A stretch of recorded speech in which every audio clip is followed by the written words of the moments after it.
इस वजह से ये 2 सीट बीजेपी के खाते में आई। और महाराष्ट्र की जनता ने हैट्रिक लगवा के दिखा दिया है कि महाराष्ट्र के अंदर सिर्फ और सिर्फ राष्ट्रवाद चलेगा। मोदी जी ने कहा था एक रहोगे तो सेफ रहोगे, मोदी जी का नारा महाराष्ट्र में पूरा चला और जनता ने दिखा दिया उन लोगों को जो हिंदुओं को जाति के नाम पर बांटते आए हैं। वहाँ पे जातिवाद नहीं चलेगा, वहाँ पर सिर्फ और सिर्फ राष्ट्रवाद चलेगा। महाराष्ट्र की जनता को दिल से धन्यवाद करना चाहता हूँ, महाराष्ट्र की जनता को लव यू। जिस तरीके महाराष्ट्र की जनता ने भगवा पूरे महाराष्ट्र में खिला दिया है, मैं कहता हूँ कब तक हिंदुओं को जाति बांटते रहोगे, छोड़ दो, वो समय जा चुका है हिंदुओं को जाति बांटने के नाम पर। मैं दिल्ली से ही हूँ और मोदी जी का बहुत बड़ा सपोर्टर हूँ।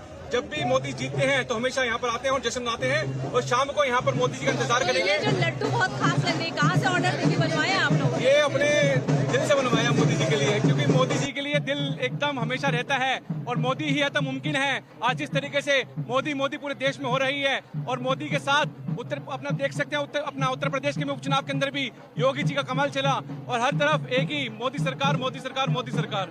भारत माता की जय, भारत माता की जय। अजय जी लगातार हमारे साथ कांग्रेस के प्रवक्ता जुड़े हुए स्टूडियो में मौजूद है। महाराष्ट्र की अगर बात करें अजय जी, तो एक तरफ अगर देखा जाए तो हम बीजेपी प्लस की बात करें, महायुति की बात करें, तो एक तरफ बीजेपी, फिर शिंदे गुट है, फिर देखिए एनसीपी से भी टूट के आया, वो भी हैं, उनकी स्थिति बेहतर। लेकिन आपके ग्रुप वालों को देखा जाए, महाअघाड़ी को, तो वो स्थिति बेहतर नहीं। कम से कम कोई तो बेहतर होता। ये लड़ाई लड़ी गई, ये कहा जाता। महाराष्ट्र में हम इन नतीजों से सहमत इसलिए नहीं है कि महाराष्ट्र की जनता के ये नतीजे नहीं हैं। मैं फिर आपसे कह रहा हूँ, ये भारतीय जनता पार्टी की आदर्श शक्ति, चूंकि 2.5 साल पहले भी सरकार जब ऑपरेशन लोटस से गिरा के किस तरह से थैले से, मैं मान लेता हूँ शिवसेना का, लेकिन क्या शरद पवार यानी कि दिन गए, अब लोग नाराज थे बहुत इनसे। शरद पवार जी, उद्धव ठाकरे जी, बाला साहब ठाकरे जी, मतलब ये देखिए कि उन सब के बाद भी उन लोगों को, जैसे उद्धव जी बताते हैं कि भाई ये तो नकली शिव सैनिक हैं, या शरद पवार जी कहते हैं तो नकली एनसीपी वाले हैं। तो भाजपा के जो सहयोगी हैं, ये बड़ा चिंता का विषय है, इस पर मनन करिए आप भी, देश के लोग भी करें, कि जो इनके अदृश्य इनविजिबल सहयोगी हैं, उन लोगों की वजह से, चूंकि आपने देखा कि केवल छापे जो थे वो चुनाव से पहले ही सब जगह केवल अपोजिशन के लोगों पर ईडी, सीबीआई, इनकम टैक्स के पड़ रहे थे और जांच हो रही थी तो केवल हम लोगों के हेलीकॉप्टरों की हो रही थी। बाद में जब उद्धव जी ने कहा तो तब दूसरे हेलीकॉप्टरों की जांच फॉर्मेलिटी के लिए करनी शुरू कर दी।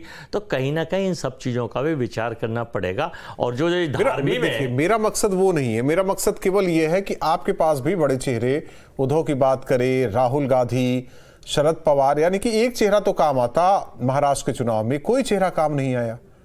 देखिए, तंत्र के आगे लोकतंत्र फेल हो जाता है।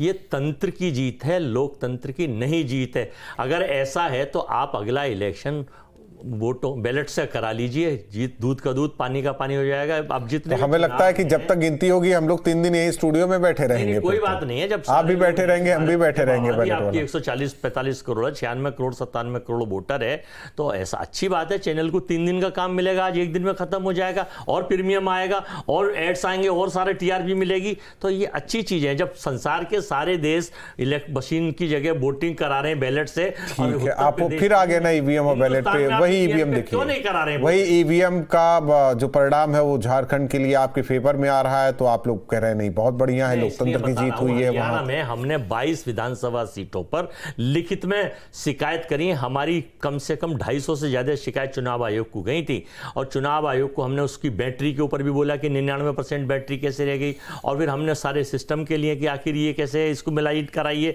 जब एक किसी बूथ सेंटर पर हमने दिया था उसका ब्यौरा, मुझे अभी याद नहीं है कि बूथ ही वहां 898 वोट थी और 1012 कैसे निकली। नहीं तो बैलेट में भी यही होता था। कई विजुअल, एक तोताराम थे समाजवादी पार्टी के, उनकी तस्वीर काफी पहले आई थी, वो तो दनादन ठप्पा लगा रहे थे। वो चुनाव वैसे ही रहा होगा, तुरंत मोड़ मोड़ के वो बॉक्स में डालते चले गए। वो कई जगह, तो बैलेट में क्यों नहीं हो सकता? हर चीज में है विवाद और वाद अपवाद, हर चीज में हो सकता है। मेरा देखिए, लेकिन जब 70% देश का मेरा फिर वही सवाल है कि एक तरफ 3 बड़े चेहरे, आप भी समझ रहे हैं, एक ठाकरे परिवार से उद्धव ठाकरे, राहुल गांधी परिवार से पवार, खुद शरद पवार। आप इससे समझिए कि ये मतलब क्यों नहीं सेट कर पाए आम जनमानस को, वोटर्स को, जिनकी तूती कभी बोलती थी, आज उनकी ये स्थिति, ये समझ से परे है। आपने उसी तरह से देखा कि किस तरह से उपयोग करके इन लोगों एनसीपी को आपस में पहले काटा गया, फिर बांट दिया गया। उधर अजीत पवार को ईडी का डर दिखा के, सीबीआई का डर दिखा के 27 नवंबर की एक सभा थी, 27 अक्टूबर की, नरेंद्र मोदी जी मध्य प्रदेश में कह रहे थे ये 70,000 के घोटालेबाज अजीत पवार जेल जाएंगे। और 4 तारीख को नवंबर में जब वो भाजपा में आ जाते हैं, वॉशिंग मशीन से धुल जाते हैं, मोदी नामक पाउडर से साफ हो जाते हैं, तो उसके बाद वो जीरो हो जाते हैं, डिप्टी सीएम बन जाते हैं, और अब तो ईडी पोर्टल से वो नाम भी हटा दिया जाता है। ये भी तब सीखिए ना अखिलेश यादव से, कम चाचा के पास गए, चाचा को लाए, स्थिति परिवर्तित, सब कुछ परिवर्तन भी हुआ। ये सीखे ना वो तमाम आपके भी जो साथ वाले हैं। आप ठाकरे जी से कहिए कि नहीं अपनी पार्टी वापस लाए, अपने लोग वापस लाए, या शरद पवार से कहिए अपने लोग वापस लाए, तो भी स्थिति बदली जाएगी ना। वो रिजल्ट आ रहे हैं, नहीं वो ठीक है, स्वीकार है, चूंकि उसमें आप चाह कर भी कुछ नहीं कर सकते। हरियाणा की शिकायत करी थी तो उल्टे चुनाव आयोग ने किस तरह से 1600 पन्नों का नोटिस हमें उल्टा थमा दिया कि आपका ये जवाब है 1600 पन्नों का। हमारी तो शिकायत 200 ही पेज की थी और 1600 पेज की शिकायत थमा दी। तो ये सबको पता है कि किसके प्रभाव में सारी संवैधानिक संस्थाएं और सारी चीजें काम कर रही हैं। अब हम कोशिश मेरा सवाल लेकिन रहेगा ही रहेगा। हम ये देखेंगे कि हम किस चीज पर हमें और क्या इसके बेहतर उपाय किस बूथ पर, लेवल पर, या कहां करना चाहिए। या अगर अजीत पवार बड़े कि शरद पवार बड़े, शिंदे बड़े, उद्धव ठाकरे बड़े, या मैं कहूं बीजेपी, या वहां राहुल गांधी बड़े, ये भी तो देखिए आप, इस फर्क को देखिए, इस फर्क को किस तरीके से मिटाएंगे ये आप समझिए। ब्रेक के लिए रुकते हैं और लगातार महाकवरेज जारी है। बहुत बहुत धन्यवाद अजय जी हमारे साथ स्टूडियो में जुड़ने के लिए। जाहिर तौर पर जिस तरीके से लगातार चुनाव परिणाम सामने आ रहे हैं, रुझान जो कि अब हमारी तरफ से, हमारी पार्टी की तरफ से बहुत, और हारने वालों के लिए क्या कहेंगे? और हारने वालों को निकट भविष्य के लिए पुनः जीतने की बधाई। कांग्रेस के लिए है ये, सबके लिए है, देश के लिए, समाजवादी के लिए, सबके लिए।